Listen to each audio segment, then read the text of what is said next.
Hi everyone. I wanted to make a quick video talking about helmet fit and why you should be custom padding your helmets to make them fit your head better. There's a lot of bad precedents set. Even pro level guys sometimes are wearing their helmets incorrectly, and you need to be doing everything possible to protect your brain. So that's what I'm going into. Here's a few examples of bad fit. John Gibson playing for the Rangers. Horrible sightlines, looks like it would slide right off.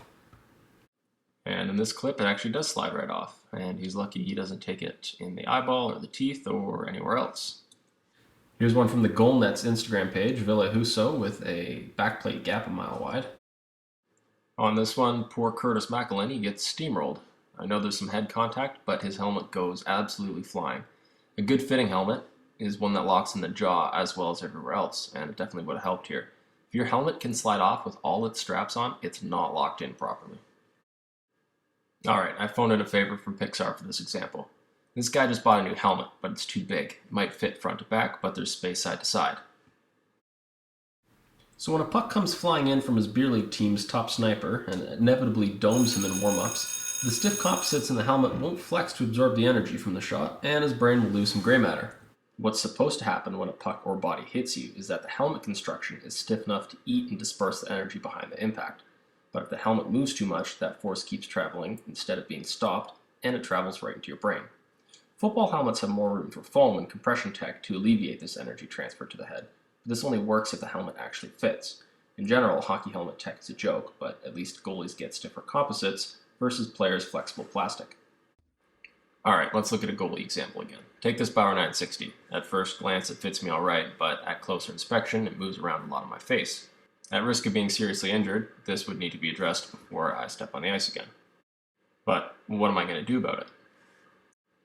Guys in the NHL have custom molded and padded helmets for these reasons, but foam really isn't that expensive, so why not do it yourself? So that's what I'll be doing to this new helmet that I finished painting, adding foam to make sure the fit is perfect. My go-to company is Resilient Goalie Foams. I have no affiliation with them, but their Poron dual density is soft, comfortable, and it adds more protection versus traditional tan rubitex. Here's a fresh kit. It comes in a Ziploc bag, but it's good stuff.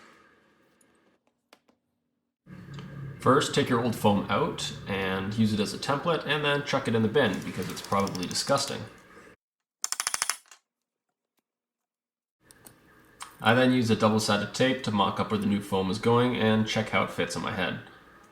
Poke your finger around and check for areas where the foam does not contact your head, and then add layers and shims accordingly. The more points of contact, the more comfortable and the more spread out the weight is going to be on your head. You can see all the extra layers I've added to the side just to conform to the nooks and crannies of my particular cranium. Alright, it's on my head, and here's an example of good fit. Not only are my eyes in the right spot, but there's no big gap between the backplate and the rest of the helmet. Also, it passes the smack around test. You can see I'm doing the same things as I did to the Bauer 960, and it's staying put on my head like it should. Okay, that was quick and condensed, but it is a simple concept. Basically, you're just adding foam to the right spots in the helmet to prevent it from rattling around on your head. If it is rattling around on your head, that means the composites and the foams are not able to do their job when something actually hits it. Personally, the difference is night and day. I could never go back to a non-custom padded helmet, and hopefully this prompts you to take a look at your own helmet and see if it actually fits you like it should. Thanks for watching. If you like cool helmet art, follow me on Instagram at CZDesign, and like and subscribe and all that. I don't know, I'm not a YouTuber.